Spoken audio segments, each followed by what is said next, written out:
A Boolean compound object is a mesh which is combined of two or more other meshes. And the point of a Boolean is to find an intersecting volume and perform some operation on that volume. For example, subtract one volume from another. We'll use a Boolean compound object to subtract the volumes of these boxes from this courtyard wall. If you're wondering what the word Boolean means, it's named after George Boole, the developer of symbolic logic. In the previous movie, we converted the courtyard walls to Editable Poly because they're kind of a complex shape, and that is a best practice with Booleans. A complex object should probably be converted to Editable Poly before it's used as a Boolean operand, or an object upon which the Boolean will operate.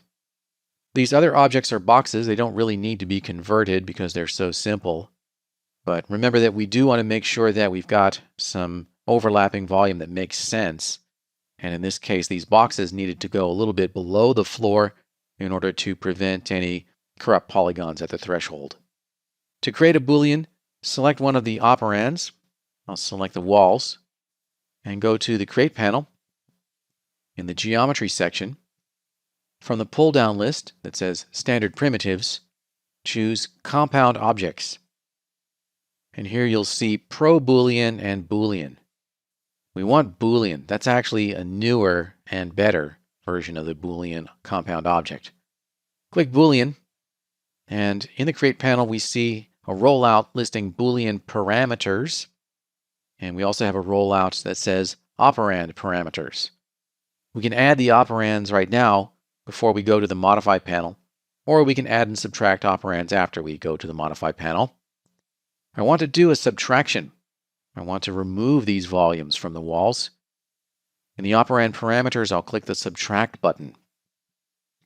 Then in the Boolean parameters rollout, click Add Operands, and click on the boxes one at a time. And we can go around in any order, doesn't really matter. They'll be listed here in the order in which we click. Just going around and clicking through on all of these. Orbit around to the north side of the building and get these last few boxes. And we've created our Boolean. We can turn off Add Operands and go to the Modify panel and get to those exact same parameters. If you look closely in the perspective view, you'll see some shading issues. I'll dolly forward with the Control Alt and middle mouse. And this is an artifact that has crept in because our original operand, the walls, did not have sufficient detail. And we can see this a little bit more clearly if we turn off Edges Only. Go over to the Display panel. Turn off Edges Only. Now we can see the internal triangles. And we've got a kind of a poor structure to our polygon object with these long, thin triangles. We're going to resolve that issue using some Editable Poly tools, Quick Slice and Cut. But for now, I just want to finish up the discussion of Booleans. I'll turn Edges Only back on again. Go back to the Modify panel. We can change this object up in various ways. We can actually move the Boolean operands around even after they've been added. And that's done by opening up the Boolean sub-object types. And you can click on Operands, and then select some operand in the list. And I've got my Move tool active. So let's choose maybe box 002, orbit around, and I can move that box. Even though I can't see it directly, I can see the effect of moving that box. If I needed to see it directly, I could go over here and display the operands, or just display the selected operands. Usually you just want to see the result. Okay, I'll undo that movement with Control Z. I may need to go back a few steps. Now I've restored that back where it was. You can also remove operands. You'll see there's a Remove Operands button. If I click that button when an operand is selected, then we no longer have a hole there. But you may be wondering where the original box went. Shouldn't we get that box back when we remove it from the operands list? Well, it's in the scene, it's just hidden.